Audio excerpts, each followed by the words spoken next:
Jadi bulan Agustus kemarin aku sepertinya lagi mood bacanya itu menggebu-gebu gitu, dan waktu bulan kemarin itu juga kebetulan ada banyak reading challenge.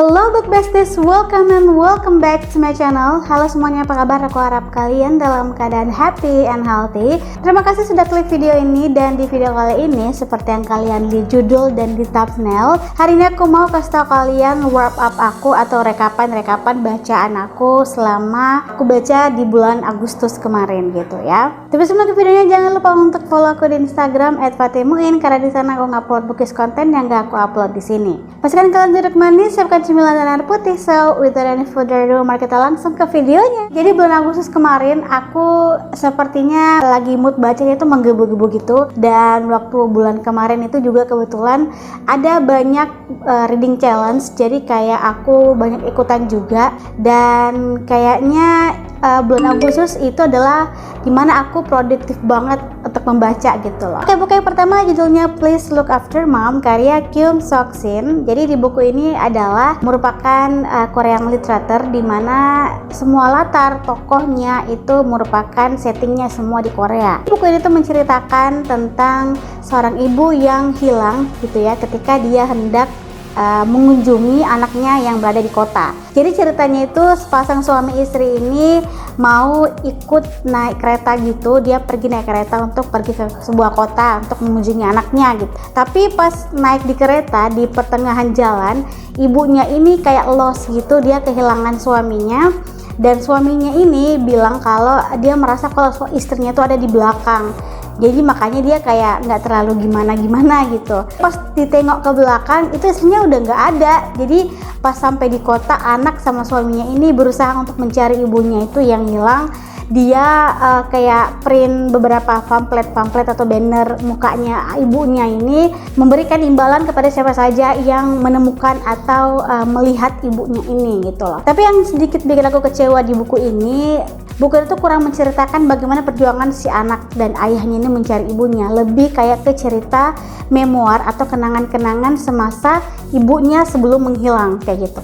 But overall buku ini bagus banget, kayak dia tuh heartwarming, dimana ceritanya itu bener-bener bisa bikin kita merasa kalau peran seorang ibu itu emang bener-bener dibutuhkan kayak gitu. Buku yang kedua judulnya I Will Go To You When The Weather Is Nice, karya Lee Do-wo. Buku ini juga merupakan Korean literature sama seperti buku yang sebelumnya. Jadi buku ini menceritakan tentang seorang cewek atau gadis yang bernama Hewon. Jadi dia ini berkunjung ke desanya gitu loh, dan pas berkunjung ke desanya, pas tiba dia menemukan sebuah toko buku gitu ya, toko buku yang sepertinya dulunya seingat Hewon, seingatnya dia itu rumah ini adalah merupakan rumah tua gitu, tapi kayak sudah berubah menjadi toko buku. Penasaran lah gitu ya. Tidak berselang lama, Hewon ini tahu kalau ternyata toko buku itu milik temen SMA-nya dulu yang bernama Unsop. Bagaimana kisahnya? Kalian bisa baca buku ini. Buku ini juga kurang konflik yang gimana-gimana,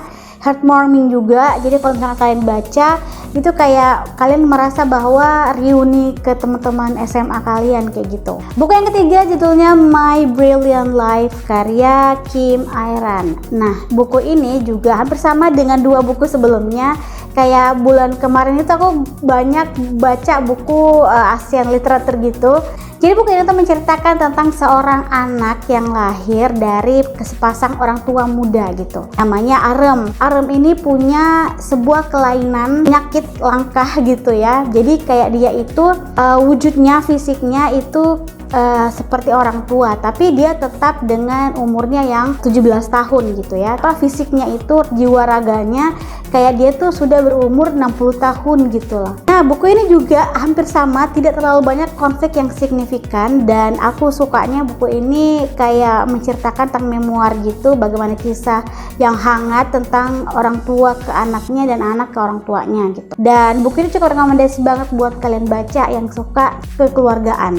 Oke, buku yang yang selanjutnya judulnya Tubuhku karya Emily Ratajkowski. Buku ini merupakan lebih genrenya esai gitu. Oke, jadi buku itu menceritakan tentang bagaimana perempuan itu kayak dieksploitasi dan bagaimana feminisme, dan si penulisnya ini emang menganut kayak dia emang berjuang untuk speak up kalau misalnya ada perempuan di luar sana yang penyintas sexual abuse. Buku ini juga banyak banget diceritakan bagaimana kisah hidup si penulisnya ini, dan banyak banget kisah-kisah hidup yang bisa dijadikan inspirasi di dalam buku ini. Buku yang selanjutnya judulnya Filosofi Hidup Santai karya Cahyo Satria Wijaya. Jadi buku ini merupakan salah satu genre self improvement yang aku kasih bintang 5 juga. Aku cukup suka dengan buku ini karena buku ini kayak lebih mengajarkan kita bagaimana hidup tanpa tergesa-gesa, hidup dengan tidak terlalu memikirkan banyak hal, kayak tidak overthinking kayak gitu. Ya udah, kalau misalkan mau melakukan sebuah pekerjaan, lakukan aja apa yang kamu bisa dan sampai mana batas kamu, jangan terlalu dipaksakan, jangan terlalu terburu-buru ketika melakukan sesuatu.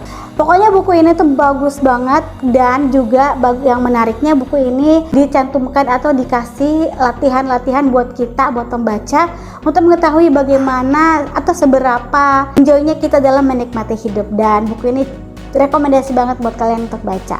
Oke, buku yang selanjutnya judulnya The Hand Who Dreamed She Could Fly karya Hwang Sun-mi. Ini juga sudah aku review di Instagram dan di TikTok. Kalau misalnya kalian mau cek, kalian bisa langsung cek ke sana.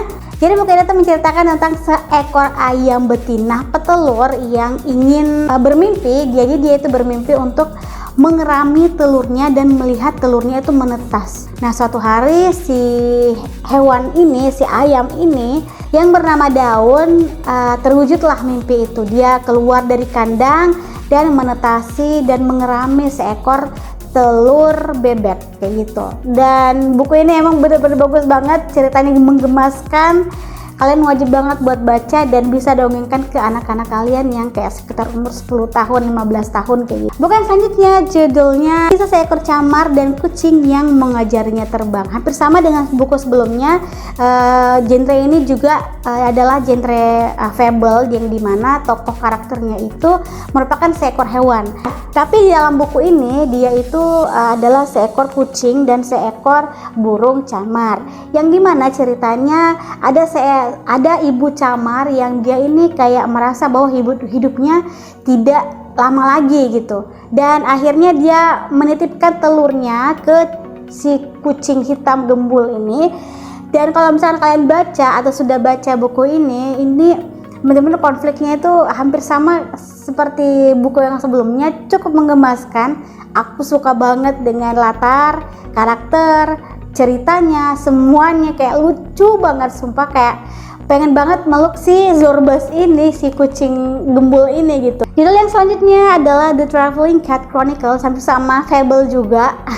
Dan karakternya juga sama, yaitu seekor kucing, tapi yang membedakan adalah ini adalah seekor kucing liar gitu ya, yang bernama Nana. Jadi ceritanya Nana ini dipelihara oleh seorang anak yang bernama Satoru. Cerita si Satoru ini ingin mencari pemilik baru atau ingin mencari orang yang mau mengadopsi si Nana ini, kucing liar ini gitu ya. Tapi kayak nggak ada yang bisa, banyak alasan, mungkin kucingnya sudah banyak, atau dia dilarang orang tuanya, atau apartemennya atau rumahnya sempit, atau gimana kayak gitu.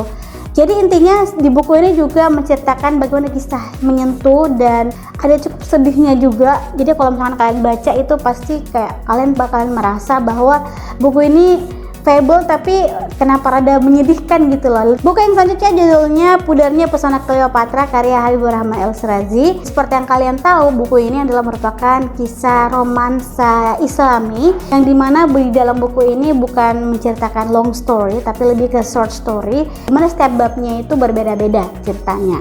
Pokoknya buku ini rekomendasi banget buat kalian baca, apalagi kalian yang suka dengan genre Islami dan untuk mendapatkan pesan-pesan moral gitu ya.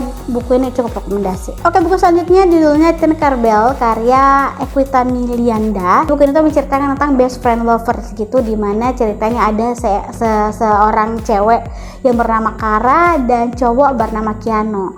Kara dan Keanu ini merupakan sahabat sejak kecil dan ketika dia kedatangan orang ketiga, yaitu namanya Dylan dan juga Sacha. Jadi mereka berempat, bukan orang ketiga, berarti orang keempat, berempat gitu ya mereka ceritanya. Hubungan persahabatan mereka mulai renggang gitu, ada konflik-konflik di antara mereka, dan buku ini cukup hangat juga ketika baca, ada gregetannya juga. Buku ini bagus banget karena gaya bahasanya dan juga ceritanya juga cukup bagus.